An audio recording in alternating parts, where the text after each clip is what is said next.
പെരിയാർ മത്സ്യക്കുരുതി നടന്നിട്ട് 7 മാസം പിന്നിട്ടിട്ടും ദുരിതമൊഴിയാതെ മത്സ്യകർഷകർ ജീവിതത്തിന്റെ ഏറിയ സമ്പാദ്യവും സ്വരുക്കൂട്ടി തുടങ്ങിയ മത്സ്യകൃഷി പൂർണ്ണമായി നശിക്കുകയായിരുന്നു. കർഷകർക്കൊപ്പം നിൽക്കേണ്ട മലിനീകരണ നിയന്ത്രണ ബോർഡ് ആകട്ടെ ഒന്നും അറിഞ്ഞില്ല എന്ന് നടിക്കുകയാണ്.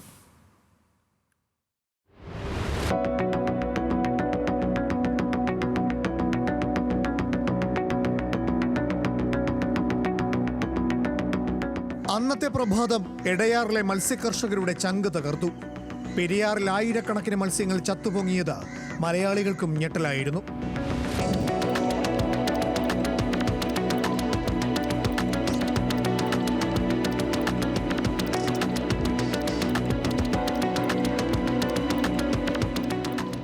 അന്ന് പെരിയാർ ഒഴുകിയത് കറുത്തിരുണ്ടാണ്. വ്യാവസായിക മേഖലകളിലെ ഫാക്ടറികളിൽ നിന്ന് മലിനജലം പെരിയാറിലേക്ക്. പാതാളം വാട്ടർ കം ബ്രിഡ്ജിൽ നിന്നും ഒഴുകിയെത്തിയ മലിനജലം പ്രദേശത്തെ മത്സ്യസമ്പത്താകെ നശിപ്പിച്ചു. ഓളപ്പരപ്പുകളിൽ ചത്ത മത്സ്യങ്ങൾ ഒഴുകി നടന്നു.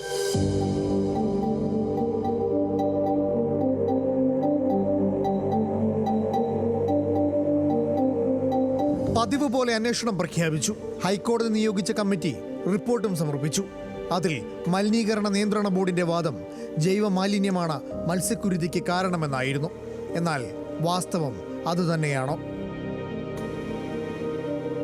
കമ്മിറ്റി 23 ഇടങ്ങളിൽ നിന്ന് സാമ്പിളുകൾ ശേഖരിക്കുകയും അതിലൊരു ഭാഗം പരാതിക്കാർക്ക് കൊടുക്കുകയും പരാതിക്കാർ നിർദ്ദേശിച്ച ലാബുകളിൽ പരിശോധിക്കുകയും അതിൽ ഒരെണ്ണം PCB തന്നെ നേരിട്ട് പരിശോധിക്കുകയും ചെയ്തു.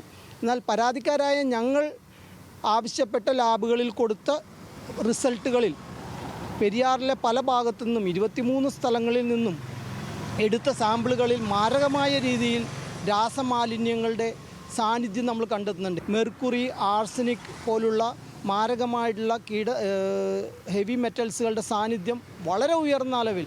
അതിൻ്റെ പെർമിസിബിൾ ലിമിറ്റ് എന്ന് പറയുന്നത് 0.05ഉം 0.01 ഒക്കെയാണ്. ആർസനിക്കിൻ്റെ എന്ന് പറഞ്ഞാൽ 0.01 ആണ്. മെർക്കുറിയുടെ 0.05 ആണ് പെർമിസിബിൾ ലിമിറ്റ്. ആ സമയത്ത് 72.5, 63 അങ്ങനെ വളരെ ഉയർന്ന രീതിയിലുള്ള അളവാണ് നമുക്ക് കിട്ടിയിരിക്കുന്നത്. ഇതൊന്നും പൊല്യൂഷൻ കൺട്രോൾ ബോർഡിൻ്റെ റിപ്പോർട്ടുകളിൽ കാണാനേ ഇല്ല. ഇതിൻ്റെ അർത്ഥം വെച്ചാൽ ഇവിടെയുള്ള മലിനീകരിക്കുന്ന കമ്പനികളെ സംരക്ഷിക്കുന്നതിന് വേണ്ടി, ഇവിടുത്തെ മലിനീകരണം രാസമലിനീകരണമല്ല എന്ന് വരുത്തി തീർക്കുന്നതിന് വേണ്ടി PCB മനഃപൂർവ്വം കെട്ടിച്ചമക്കുന്ന ഓരോ റിപ്പോർട്ടുകളാണിതെല്ലാം. സർക്കാർ നടത്തിയ പഠനത്തിൽ 13 കോടിയാണ് മത്സ്യകർഷകർക്ക് നഷ്ടപരിഹാരമായി നൽകാൻ തീരുമാനമായത്. പല കർഷകരും ഈ ഫീൽഡ് തന്നെ വിട്ടു എന്നുള്ളതാണ്. കാരണം മുടക്കാൻ പോലും പൈസ ഇല്ല കയ്യിൽ. കാരണം കടം മേടിച്ചും ലോൺ എടുത്തൊക്കെയാണ് ആൾക്കാർ കൊണ്ടുകൊണ്ട് നടന്നിരുന്നത്. ആ മീൻ പിടിക്കേണ്ട സമയമായപ്പോഴാണ് ഈ കുരുതി ഉണ്ടായത്. അപ്പോൾ അത്രയും നഷ്ടം ഒരു കർഷകനും താങ്ങാവുന്നതല്ല. സർക്കാരിൽ നിന്നോ അല്ലെങ്കിൽ ഫിഷറീസ് നിന്നോ വകുപ്പിൽ നിന്നോ യാതൊരു സഹായവും കർഷകർക്ക് ഇതുവരെ കിട്ടിയിട്ടില്ല എന്നുള്ളതാണ്. എന്താ ഈ ഭാവി എന്നുള്ളത്. കാരണം ഇപ്പോൾ ഒരുപാട് പദ്ധതികൾ നിർത്തിക്കളഞ്ഞു. സർക്കാരിൻ്റെ ഫണ്ടില്ല എന്ന് പറഞ്ഞിട്ട് ജനകീയ മത്സ്യകർഷക പദ്ധതിയില്ല. അതുപോലെ എല്ലാ സബ്സിഡിയോടുള്ള ഒരു പരിപാടിയും സർക്കാരിൻ്റെ ഇല്ല. കാരണം ഖജനാവിൽ പൈസ ഇല്ലെന്ന് പറയണം. പെരിയാറിൽ മത്സ്യദുരന്തം നടന്നിട്ട് 7 മാസം പിന്നിടുന്നു. ഇതുവരെയും യഥാർത്ഥ കുറ്റവാളികളെ കണ്ടെത്താനോ ശിക്ഷ നടപ്പാക്കാനോ സർക്കാരിന് കഴിഞ്ഞിട്ടില്ല. മത്സ്യത്തൊഴിലാളികൾക്ക് അർഹിച്ച നഷ്ടപരിഹാരവും ഇതുവരെയും ലഭിച്ചിട്ടുമില്ല. മലിനീകരണ നിയന്ത്രണ ബോർഡ് നടത്തുന്ന ഈ ഒളിച്ചുകളിയിൽ ഇരകളാകുന്നത് പാവപ്പെട്ട മത്സ്യകർഷകരാണ്. കൊച്ചിയിൽ നിന്നും അരുൺ നമ്പ്യാർക്കൊപ്പം ദേവൻ MP, ന്യൂസ് മലയാളം.